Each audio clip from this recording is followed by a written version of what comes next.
Hello and welcome to achievers hub dear learner. Today we are starting with MA psychology first year और उसका first paper जो कि information processing के बारे में है, उसके ब्लॉक 1 से यूनिट 1 से कुछ फर्स्ट टॉपिक्स हम ले रहे हैं, जिसमें एक तो आपके सामने स्क्रीन पर है कॉग्निटिव साइकोलॉजी एंड इंट्रोडक्शन, और दूसरा टॉपिक जो हम आज के क्लास में डिस्कस करेंगे that will be about the research methods in cognitive psychology. This is the very beginning part. तो हमें सबसे पहले समझना होगा कि कॉग्निटिव साइकोलॉजी क्या होती है। इसका इंट्रोडक्शन है जनरली। देखिए, कॉग्निटिव साइकोलॉजी जो है वो साइकोलॉजी की एक ब्रांच है। सबसे पहली बात तो ये इसकी एक ब्रांच है जिसमें हम कॉग्निशन के प्रोसेस को अंडरस्टैंड करते हैं। अगर हम ये सवाल आपके सामने रखें कि व्हाट इज़ कॉग्निशन, तो कॉग्निशन के अंदर बहुत सारे मेंटल प्रोसेसेस आते हैं जो ह्यूमन के बेसिक मेंटल प्रोसेसेस होते हैं, जैसे हमारा सोचना, हमारे किसी चीज़ को अंडरस्टैंड करना, परसीव करना, ठीक है, कैसे हम अपने थॉट्स को रिफ्लेक्ट करते हैं। ये सारे प्रोसेस कॉग्निटिव प्रोसेसेस के अंदर आते हैं, जिनकी स्टडी हम साइकोलॉजी की इस ब्रांच पर्टिकुलर ब्रांच में करते हैं, जिसको हम कॉग्निटिव साइकोलॉजी बोलते हैं। आपके सामने लिखा भी है स्क्रीन पर, आप देख भी सकते हैं। Cognitive psychology is the study of how people perceive, learn, remember and think about any information. कोई भी इन्फॉर्मेशन जो हमें रिसीव होती है अपने एनवायरनमेंट से, उसको हम किस तरह से रिसीव करते हैं, कैसे समझते हैं, कितना समझते हैं, वो सारी चीज़ों को हम कॉग्निटिव साइकोलॉजी की फील्ड में पढ़ते हैं। इसके अलावा बहुत सारी चीज़ें और भी होती है कॉग्निटिव साइकोलॉजिस्ट जिस पर वर्क करते हैं कि लोग डिफरेंट चीज़ों को कैसे लर्न करके रख पाते हैं, लेकिन कुछ लोग उन चीज़ों को भूल जाते हैं, कुछ लोग किसी लैंग्वेज को ईजिली लर्न कर लेते हैं। मीन्स आप ये कह सकते हैं कि जो हमारे कॉग्निशन, हमारे अंदर जो हमारी मेंटल कैपेबिलिटीज़ होती हैं, उनका फैक्टर हाई या लो क्यों होता है, ये सारी चीज़ों को हम जनरल लाइफ में भी एक्सपीरियंस करते हैं। कुछ एग्जाम्पल्स यहाँ पर आपके फॉर्म में दिए हुए हैं, बहुत सारी चीज़ें दी गई हैं कि आप किसी भी रिटन वर्क को जब प्रूफ रीड करते हैं तो कितना केयरफुली करते हैं। कभी कभी हमसे मिस्टेक हो जाती है, अगर हम किसी चैप्टर की प्रूफ रीडिंग कर रहे हैं या किसी टॉपिक को पढ़ रहे हैं, या मिस प्रोनाउंसिएशन जैसी प्रॉब्लम भी हो जाती है। कभी कभी हम नोट्स लेते हैं क्लास में, तो एक लेक्चर को अंडरस्टैंड करते हैं, तो वहाँ भी हमें डिफ़िकल्टी होती है बिकॉज हमारा अटेंशन की प्रॉब्लम होती है। ये अटेंशन हो गया, या फिर हम कोई भी चीज़ बोले जिस पर हमने अपना ध्यान दिया, अटेंशन पे करना, अंडरस्टैंडिंग करना, परसीविंग, ये सारे ही प्रोसेस इसमें होते हैं, तो ये इस फील्ड में आते हैं। हमारा जो शॉर्ट टर्म मेमोरी होता है उससे भी एसोसिएटेड कई सारी प्रॉब्लम होती हैं कि आप कुछ सुन रहे हैं, समझ रहे हैं, लेकिन फिर वो आपके माइंड में फिक्स नहीं हो पा रहा है, शॉर्ट टर्म मेमोरी में नहीं स्टे हो पा रहा है, लॉन्ग टर्म मेमोरी में नहीं पहुंच पा रहा है। तो मेमोरी रिलेटेड जो होती है प्रॉब्लम सॉल्विंग सिचुएशंस जो होती हैं, वो सारी इसी कैटेगरी में आती हैं। तो मेमोरी रिलेटेड जो हमारी प्रॉब्लम्स होती हैं वो सारी इसी कैटेगरी में फॉल होती हैं। और भी बहुत सारे एग्जांपल्स हो सकते हैं कि डेली लाइफ में हम बहुत सारी प्रॉब्लम्स को एनकाउंटर करते हैं, बहुत सारी प्रॉब्लम्स को अटेम्प्ट करते हैं और उनको सॉल्व भी कर लेते हैं। तो वो हमारी कैपेबिलिटीज़ होती है, वो हमारी मेंटल कैपेबिलिटीज़ होती हैं कि कोई प्रॉब्लम हमारे अक्रॉस आई और हमने उसको सॉल्व कर लिया। तो यही चीज़ जो है हम कॉग्निटिव साइकोलॉजी की इस ब्रांच में पढ़ते हैं, जिसको हम बोलते हैं कॉग्निटिव साइकोलॉजी। अगर कुछ चीज़ों के एग्जांपल्स की बात करें कि जब हम कोई भी कॉग्निटिव साइकोलॉजी के ओवरव्यू करते हैं तो कुछ बातें हमारे सामने आती हैं, जैसे कि all represent instances of difficulty और failure of mental processes, we rarely think of them unless they fail to work. हमारे सामने अगर कोई भी सिचुएशन है, हमने नॉर्मली कर ली, अगर हम नॉर्मल किसी चीज़ के अक्रॉस चले जाते हैं तो बहुत ज़्यादा हम सोचते नहीं हैं उसके बारे में। Failure of mental processes are immediately noticed because they can be frustrating, embarrassing, and sometimes even dangerous, and consequently, such failures become useful tools for psychological analysis of mental phenomena. यहाँ पे क्या कहना चाह रहे हैं, the point they want to say कि जो हमारे मेंटल प्रोसेसेस का जब फेलियर होता है, मीन्स अगर हम लर्न कर रहे हैं और हमसे लर्न नहीं कर पा रहे हैं, तो ये हमारे मेंटल प्रोसेस का एक फेलियर हुआ, वो हम इमीडिएटली नोटिस कर लेते हैं। जैसे कि मिस प्रोनाउंसिएशन हो गया, या फिर आप किसी ने आपसे कोई क्वेश्चन पूछा, आप उसको आंसर नहीं कर पाए क्योंकि आपकी अंडरस्टैंडिंग बेटर नहीं थी। तो ऐसे फेलियर्स जो होते हैं वो हमें किसी फ्रस्ट्रेटिंग सिचुएशन की तरफ ले जाते हैं, एम्बैरसमेंट की तरफ लेकर जाते हैं, और ये हमारे मेंटल फिनोमेना को असेसमेंट टूल की तरह से वर्क करते हैं। कैसे? जैसे कि आपसे क्वेश्चन पूछा गया लेकिन आप उसका आंसर नहीं कर पा रहे हैं, तो आपको आपका असेसमेंट हो रहा है एट द सेम टाइम, आपकी कॉग्निटिव एबिलिटीज़ के बेसिस पर आपका असेसमेंट हो रहा है कि आपकी अंडरस्टैंडिंग लेवल अच्छा नहीं है। तो इस तरीके से ये जो टूल की तरह से भी ये वर्क करते हैं, जो भी हमारे मेंटल प्रोसेसेस होते हैं। Cognitive psychology is interested in what is generally called mental phenomena. देखिए, यहाँ पे एक चीज़ दी गई है कि जो कॉग्निटिव साइकोलॉजी होती है वो मेंटल फिनोमिना में बहुत ज़्यादा इंटरेस्टेड होती है।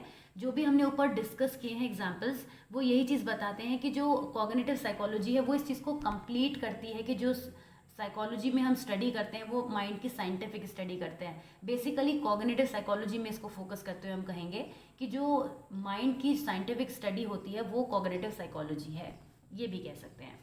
तो इस तरीके से कुछ बातें हमने यहाँ पे डिस्कस करी कि साइंटिफिक स्टडी ऑफ माइंड हम कह सकते हैं कॉग्निटिव साइकोलॉजी को। रीज़न बीइंग जो कॉग्निशन का प्रोसेस होता है वो हमारे ब्रेन से एसोसिएटेड होता है, और ब्रेन जो है वो एक बायोलॉजिकल ऑर्गन है हमारा, हमारी बॉडी में एग्जिस्ट करता है। और ब्रेन को जब हम इस तरीके से जब स्टडी करते हैं तो वो एक साइंस का पार्ट बन जाता है। बायोलॉजी साइंस की स्ट्रीम में होती है, तो जब साइंटिफिक वो चीज़ हो जाती है तो नेचुरल सी बात है कि फिर हमारे पास हम ये कह सकते हैं कि हम माइंड की भी साइंटिफिक स्टडी करते हैं, क्योंकि आप ये बात जानते हैं कि जो माइंड होता है वो ब्रेन में रिजाइड करता है। तो जब माइंड ब्रेन के अंदर एग्जिस्ट करेगा तो सिंपल सी बात है उसकी स्टडी भी साइंटिफिक हो जाएगी। तो यहाँ से हमने इस टॉपिक को कंप्लीट करा कि कॉग्निटिव साइकोलॉजी इन जनरल क्या है। अब आगे बढ़ते हैं कि research methods in cognitive psychology. कुछ रिसर्च मेथड्स के बारे में हम बात करेंगे, पर इससे पहले कि हम यहाँ पर आएँ एक जनरल बात करते हैं कि रिसर्च मेथड्स क्या होते हैं। आप लोगों ने पहले पढ़ा है, अगर आप एमए में इसको पढ़ रहे हैं डेफिनेटली आपने पहले पढ़ा होगा कि रिसर्च मेथड्स क्या होते हैं। वो सभी मेथड्स जो हमारे किसी भी न्यू टॉपिक को अंडरस्टैंड करने के लिए that may be associated with the human behaviour और द कॉग्निटिव प्रोसेस, वो कुछ भी हो सकता है। रिसर्च मेथड कॉग्निटिव साइकोलॉजी में नहीं होता, बहुत जगह होता है, हर जगह होता है इनफैक्ट। तो हमें ये बात मालूम है कि जो हमारी रिसर्च मेथड्स होते हैं उनकी हेल्प से हम एक रिजल्ट की तरफ पहुंचते हैं। हम जो फिगर आउट करना चाहते हैं उनको फाइंड आउट करने में ये रिसर्च मेथड जो है वो हमारी हेल्प करते हैं। तो बेसिकली कोई भी रिसर्च जो होती है उसके कुछ गोल्स होते हैं और उन गोल्स को हमें फॉलो करना होता है। मीन्स उन गोल्स को अपने माइंड में रख के, उन गोल्स को अपने ध्यान में रखकर हमें चलना होता है। क्योंकि अगर हम गोल्स को कंसिडर करते हुए नहीं चलेंगे, अगर हमने गोल्स डिसाइड नहीं करे हैं अपनी रिसर्च के, तो फिर आगे चल के सब चीज़ें हमारी गड़बड़ हो जाती हैं। लेकिन इस गोल में कुछ बेसिक चीज़ें आती हैं। जैसे सबसे पहले जो हमारे पास चीज़ आती है वो होती है कि हम किसी भी इन्फॉर्मेशन का जो है वो डिस्क्रिप्शन देंगे। कोई भी इन्फॉर्मेशन जो हम जिस पर वर्क करने जा रहे हैं उसको डिस्क्राइब करना ज़रूरी होता है। ये किसी भी ब्रांच की बात हो रही है, अभी कॉग्निटिव साइकोलॉजी की हम बात नहीं कर रहे हैं। सिमिलर प्रोसेस इसमें भी फॉलो करेंगे कॉग्निटिव साइकोलॉजी में, कि जब हम रिसर्च मेथड पर आते हैं, रिसर्च करने पर आते हैं किसी भी टॉपिक के बारे में, तो सिंपल सी बात है कि सबसे पहले हमें अपने टॉपिक को डिस्क्राइब करना होता है। उसके बाद उस टॉपिक को जब हम डिस्क्राइब कर देते हैं तब हमारे सामने दूसरी सिचुएशन आती है कि हमें उसके बारे में एक हाइपोथेसिस क्रिएट करनी होती है, कि हम एक इमेजिनेशन बनाते हैं कि क्या चीज़ हो सकती है। उसके बाद हम उस सिचुएशन को एक्सप्लेन करते हैं कि वो प्रॉब्लम क्या है। फिर हम ये देखते हैं कि क्या चीज़ें हम उसमें कंट्रोल कर सकते हैं। ये हमारे गोल्स होते हैं कि हमें टारगेट्स की तरह लेकर चलना होता है। और लास्ट में हम उस सिचुएशन को एनालाइज करते हैं, एप्लीकेशन करते हैं। तो यहाँ पर जब हम बात करते हैं कि जो हमारी रिसर्च का गोल होता है वो जनरल बात होती है, लेकिन जब कॉग्निटिव साइकोलॉजी में बात करते हैं तो हमारे लिए बहुत इंपॉर्टेंट होता है कि हम जो सारे गोल्स हैं उनको साथ लेकर चलें। ये गोल्स में क्या क्या चीज़ें आती हैं? Data gathering, data analysis, theory development, hypothesis formulation, hypothesis testing, और उस जो भी हमने जो सिचुएशन जो पूरा प्रोसेस हम करते हैं उसमें जो कुछ भी हमने इवेलुएट किया उसको हम एक बार रीचेक करते हैं कि अगर कोई कमी है तो दोबारा उसकी ब्रीफिंग करने की ज़रूरत हमें होती है। और लास्ट में हम उसको एप्लीकेशन भी उसका करते हैं, क्योंकि अगर हमने किसी भी चीज़ को देखिए फॉर्म करा मगर उसका एप्लीकेशन नहीं किया, राइट, तो फिर वो चीज़ किसी काम की नहीं है। जैसे आपके स्कूल में जब आप छोटे थे, आपके स्कूल में आपको बहुत सारी बातें सिखाई जाती थी, लेकिन जो मॉरल वैल्यूज सिखाए जाते थे अगर उन्होंने आपने उनको अपनी लाइफ में इम्प्लीकेट नहीं किया तो फिर वो they are literally like waste, आपके लिए किसी काम के ही नहीं रह गए, क्योंकि आपने उनको यूज़ नहीं किया आउटसाइड वर्ल्ड में। तो जो भी हमारे रिसर्च के गोल होते हैं उनको हमें ध्यान में रखते हुए अपनी रिसर्च को करना होता है।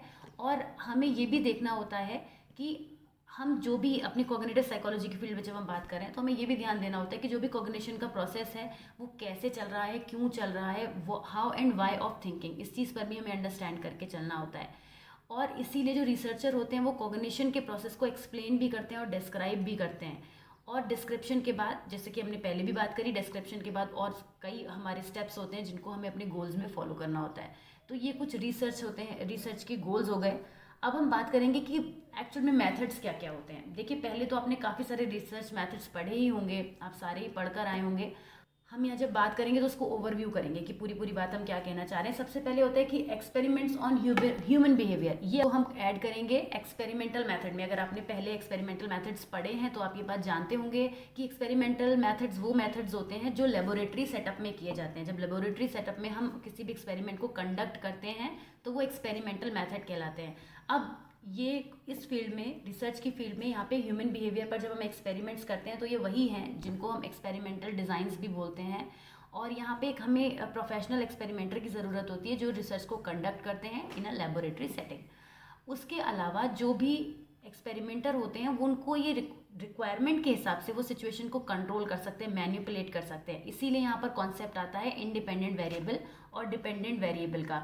इंडिपेंडेंट वेरिएबल और डिपेंडेंट वेरिएबल क्या होते हैं साथ में डिस्कस करते चलते हैं कि basically there are two kind of variable in general अगर हम बात करें, और आगे जब बढ़ेंगे तो फिर कंट्रोल वेरिएबल्स और सारी चीज़ें आ जाती हैं, लेकिन इन जनरल पहले डिपेंडेंट और इंडिपेंडेंट दो टाइप के वेरिएबल्स होते हैं। ये दोनों टाइप के जो वेरिएबल्स होते हैं एक दूसरे से एसोसिएटेड होते हैं, और डिपेंडेंट और इंडिपेंडेंट वेरिएबल आपस में मिलकर कॉज इफेक्ट रिलेशनशिप डेवलप करते हैं। देखिए, जब हम ह्यूमन बिहेवियर पर कोई एक्सपेरिमेंट करने जा रहे हैं तो सिंपल सी बात है कि उस बिहेवियर को अंडरस्टैंड करने के लिए हमें उसके कॉजेस पे जाना पड़ेगा। जो भी एक्सपेरिमेंट हम कर रहे हैं उसके क्या रिजल्ट्स आ रहे हैं वो भी हम देखेंगे। तो वो जो कॉज इफेक्ट रिलेशनशिप होता है वो यहाँ पर इन वेरिएबल्स की हेल्प से ही डेवलप होता है। उसके बाद आगे बढ़ते हैं और बात करते हैं कि कोई भी एक्सपेरिमेंटर जो होता है that must use a representative and random sample of the population of interest. She must also exert rigorous control over the experimental conditions. Means कहने का यहाँ पर ये है कि जो एक्सपेरिमेंटल मेथड होता है इसका एक प्रॉपर तरीका होता है उसे करने का, वो सारे स्टेप्स फॉलो होने चाहिए जब हम रिसर्च में इस मेथड को यूज़ करते हैं, क्योंकि ये मेथड जनरली कोई भी नहीं कर सकता। इसको करने के लिए एक प्रोफिशिएंसी होनी चाहिए पर्सन के अंदर, और यहाँ पर जो भी आउटकम्स आते हैं पॉपुलेशन के, जो भी निकल कर रिजल्ट्स आते हैं उनको जनरली वेरीफाई किया जाता है। नेक्स्ट काइंड ऑफ रिसर्च आती है जिसको हम बोलते हैं साइकोबायोलॉजिकल रिसर्च। देखिए यहाँ पे दो चीज़ें इंक्लूड हो रही हैं, psychology and biology. Psychology and biology अगर हम कहें तो वो दोनों ही चीज़ें यहाँ पे ऐड हो रही है, साइकोबायोलॉजिकल रिसर्च को ये फॉर्म करती हैं। ये साइकोबायोलॉजिकल रिसर्च क्या होती है? सिंपली साइकोबायोलॉजी जो एक फील्ड है वो ऐसी फील्ड है जहाँ पर आपका जो माइंड होता है वो बायोलॉजी से मिलता है, जहाँ मैटर से मिलता है, where mind meets matter. Simple हम कह सकते हैं कि जब हमारा माइंड है जब मेटलिस्टिक वर्ल्ड में मिलता है तो हम उसको बोल सकते हैं कि that is the field of psychobiology. देखिए, psychology is a science of mind, but in any real sense a mind can not exist without a body in which to reside, right. तो जो साइकोबायोलॉजी है that describes the interaction between biological system and behaviour. Behaviour कहाँ का part है? Behaviour तो psychology का part है, और जो बायोलॉजी है वो हमारे बायोलॉजिकल सिस्टम से हो गई। तो जब दोनों मिलती हैं और इन पर हम कंबाइन टुगेदर रिसर्च करते हैं तब वो चीज़ बन जाती है साइकोबायोलॉजिकल रिसर्च। साइकोबायोलॉजिकल रिसर्च में हम कॉग्निटिव परफॉर्मेंस की सेरेब्रल इवेंट्स और सिचुएशन के साथ रिलेशनशिप को इस्टेब्लिश करते हैं। जो कुछ भी हम बिहेव करते हैं, जैसा भी हमारा जो बिहेवियर होता है वो हमारे ब्रेन जो होता है ना उससे कंट्रोल होता है। हमारा ब्रेन हमारी पूरी बॉडी को कंट्रोल करता है, ये भी हम कह सकते हैं। तो जो हमारा ब्रेन है वो हम डिफरेंट फंक्शंस परफॉर्म करता है जो कि हमारे ब्रेन के डिफरेंट ऑर्गन्स में परफॉर्म होते हैं। तो उनका हमारी कॉग्निटिव परफॉर्मेंस के संग रिलेशनशिप कैसा होता है? क्यों ऐसा होता है कि जो हमारा बायोलॉजिकल सिस्टम है उसकी वजह से हम अपने डिफरेंट तरीके से परफॉर्म करते हैं। देखिए, अगर किसी पर्सन का जो है ब्रेन में किसी भी प्रकार की इंजरी हो जाती है तो उसका कुछ पार्ट वर्क करना बंद कर देता है। जैसे उसकी मेमोरी लॉस हो सकता है। ये मेमोरी कहाँ का पार्ट हो गया? ये हमारा हो गया कॉग्निटिव मेमोरी, कॉग्निटिव साइकोलॉजी का पार्ट हो गया। और जो उसके ब्रेन ने जिस पार्ट ने वर्क करना बंद करा है जिसकी वजह से मेमोरी लॉस हुआ है वो बायोलॉजिकल फील्ड हो गई। तो ये दोनों फील्ड आपस में मिलकर आगे आती हैं तो ये साइकोबायोलॉजिकल रिसर्च की फील्ड बन जाती है। इसके अंदर कुछ कैटेगरीज हैं। देखिए, 3 कैटेगरीज जो होती है साइकोबायोलॉजिकल रिसर्च की, उसमें जो फर्स्ट है सबसे पहले है कि that of techniques for studying the individual brain postmortem. Brain postmortem का यहाँ पे क्या मतलब है कि जो भी पर्सन की कॉग्निटिव फंक्शंस हैं वो कैसे बिफोर द डेथ कैसे वो पूरे टाइम उसको वर्क करते हैं, कैसे वो ऑब्जर्वेबल होते हैं। सेकेंड कैटेगरी जो ये बात करते हैं that is the techniques for studying image showing structure of और एक्टिविटीज ऑफ द ब्रेन। यानी कि जो भी हमारी कॉग्निटिव डेफिशिएंसी हो जाती है वो किस वजह से हो जाती है, उन सब चीज़ों की बात करते हैं। थर्ड में आती है ब्रेन इमेजिंग, यानी कि ब्रेन इमेजिंग का मतलब हो गया हमारा जो कॉग्निटिव एक्टिविटी होती है उसकी नॉर्मल परफॉर्मेंस कैसे होती है। तो ये सारी चीज़ें एक तरीके से देखा जाए तो हमारे ब्रेन में जो बायोलॉजिकल चीज़ें होती हैं वो कैसे होती हैं उसके बारे में बात है। फिर आता है self reports, case study and naturalistic observation. Naturalistic observation is a type of observation. आप जानते हैं कि नेचुरलिस्टिक ऑब्जर्वेशन होता है और दूसरे तरीके से भी होता है, आर्टिफिशियल तरीके से भी होता है। Self reports are the basic measure जिसकी हेल्प से हम किसी भी पर्सन के बारे में उसके बिहेवियर के बारे में जानते हैं। अगर हम किसी पर्सन के बारे में जानना चाहते हैं और कॉग्निटिव साइकोलॉजी की फील्ड में हम सेल्फ रिपोर्ट्स का यूज़ कर रहे हैं तो वो पर्सन जो कुछ भी अपने बारे में बता रहा है वो इन्फॉर्मेशन हम यूज़ कर लेते हैं। सेल्फ रिपोर्ट्स का यूज़ हम केस स्टडी के अंदर भी करते हैं और केस स्टडी से अलग भी करते हैं, क्योंकि सेल्फ रिपोर्ट्स अपने आप में काइंड ऑफ रिपोर्ट्स होती हैं जिनके थ्रू हम किसी पर्सन के बारे में जान सकते हैं। हालांकि सेल्फ रिपोर्ट्स का एक बहुत बड़ा डिसएडवांटेज यही है कि जो भी पर्सन अपने बारे में हमें बता रहा है उसमें काफ़ी बायसनेस हो सकती है। तो ये चीज़ है कि उसका जो खुद का कॉग्निटिव प्रोसेसेस का जो भी अकाउंट है, जो भी इन्फॉर्मेशन वो अपने बारे में रखता है, वो खुद को क्या समझता है, कितना समझदार समझता है, क्या उसका सेल्फ कॉन्सेप्ट है अपने बारे में, क्या चीज़ वो रखता है, वो सब कुछ सेल्फ रिपोर्ट में वो दे सकता है। उसके अलावा केस स्टडीज़ आपको पता है कि इन डेप्थ स्टडी होती है किसी भी पर्सन की, तो केस स्टडी की हेल्प से भी हम किसी पर्सन के कॉग्निटिव एस्पेक्ट्स को जान सकते हैं। और नेचुरलिस्टिक ऑब्जर्वेशन एक बहुत ही नेचुरल सा प्रोसेस है जिसमें हम किसी पर्सन पर नेचुरल तरीके से ऑब्जर्व करके उसकी अंडरस्टैंडिंग, उसकी लर्निंग, उसकी जो भी कॉग्निटिव प्रोसेसेस है उनको अंडरस्टैंड करने की कोशिश कर सकते हैं। तो ये सारी बातें इसके अंदर आती हैं। देन आता है computer stimulation and artificial intelligence. Artificial intelligence आपने सभी ने पढ़ा होगा, आप सब जानते हैं कि आर्टिफिशियल इंटेलिजेंस क्या होता है। ये कंप्यूटर से स्टिमुलेट होता है, मीन्स जो कंप्यूटर आर्टिफिशियल इंटेलिजेंस को रिजेंबल करता है वो बिल्कुल उसी तरीके से करता है जैसे हमारा माइंड होता है। आर्टिफिशियल इंटेलिजेंस वही है। When it is not natural it is an artificial intelligence. तो जो कंप्यूटर पजेस करता है kind of intelligence, that is artificial intelligence. और जो डिजिटल कंप्यूटर्स होते हैं वो भी हम कॉग्निटिव साइकोलॉजी की स्टडी में हेल्प करने के लिए बहुत बड़ा रोल प्ले करते हैं। वैसे भी आपको पता है कि जो न्यूरो साइकोलॉजी है, न्यूरो साइकोलॉजी की फील्ड में सबसे ज़्यादा ये चीज़ यूज़ होती है कि आर्टिफिशियल इंटेलिजेंस है वो अपना रोल प्ले करता है। इसके अलावा one kind of influence is indirect due model of human cognition based on models of how computer process information. ये चीज़ भी हम पढ़ते हैं। दूसरा तरीका है डायरेक्ट, कि हम डायरेक्ट कंप्यूटर स्टिमुलेशन की हेल्प से, आर्टिफिशियल इंटेलिजेंस की हेल्प से किसी चीज़ को जानने की कोशिश कर सकते हैं। इसको ऐसे एग्जांपल से समझ सकते हैं कि देखिए जब आप यूट्यूब पे कुछ भी सर्च करते हैं, स्क्रॉल करते हैं, तो आपको यूट्यूब जो है या कोई भी सोशल मीडिया प्लेटफॉर्म ले लीजिए, वहाँ पर आपको क्या होता है, सिमिलर काइंड ऑफ वीडियोस दिखने शुरू हो जाते हैं, सिमिलर काइंड ऑफ इन्फॉर्मेशन मिलनी शुरू हो जाती है। ऐसा इसलिए होता है because of the artificial intelligence. वहाँ पे वो आपकी ब्रेन को रीड कर रहा है। आर्टिफिशियल इंटेलिजेंस की हेल्प से ये भी एक ऐसा मेथड के कैटेगरी में डाला गया है जो आपके ब्रेन को रीड करेगा, आप कितने समझदार हैं, किस फील्ड में आपका इंटरेस्ट है, कहाँ पर आपका कॉग्निटिव पावर्स एबिलिटीज़ हैं वो ज़्यादा हैं। तो वो चीज़ को करने के लिए यहाँ पे कंप्यूटर मॉडल्स को जो जनरेट किया गया है और इस तरीके से इसको फिगर आउट करने की कोशिश की गई है। अब कुछ थोड़ा सा समराइज करते हैं यहाँ पे और आगे बढ़ते डोमेन्स पर हम नेक्स्ट वीडियो में आएंगे। Cognitive psychologists often broaden and deepen their understanding of cognition through research in cognitive science.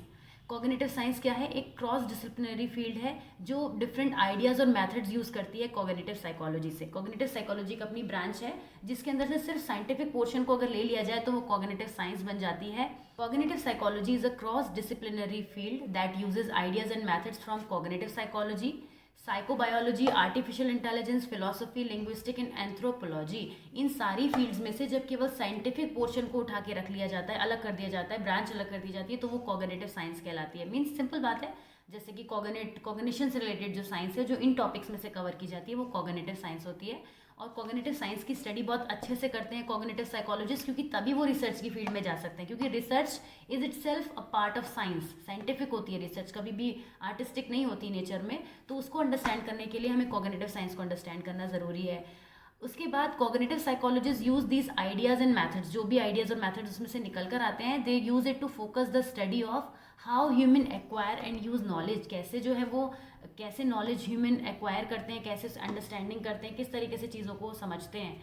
They also work in collaboration with other psychologist, जैसे कि सोशल साइकोलॉजिस्ट हो गए, सोशल कॉग्निशन हो गया, psychologist who study motivation and emotion, and engineering psychologist जो कि human machine interaction के बारे में बात करते हैं। तो इस तरीके से जो कॉग्निटिव साइकोलॉजी है वो बेसिक आज हमने समझा कि क्या कॉग्निटिव साइकोलॉजी होती है, किस फील्ड में ये वर्क करती है और क्या क्या रिसर्च मेथड्स हैं जो हम इसमें से डिस्कस कर सकते हैं, क्या क्या मेन पॉइंट्स हैं जिनको हमने आज की वीडियो में पढ़ा।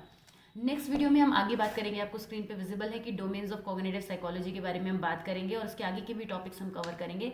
This topic is really very important, domains of cognitive psychology. So we'll see you in the next video soon. Till then, take care and subscribe to the channel for all the updates. Thank you so much.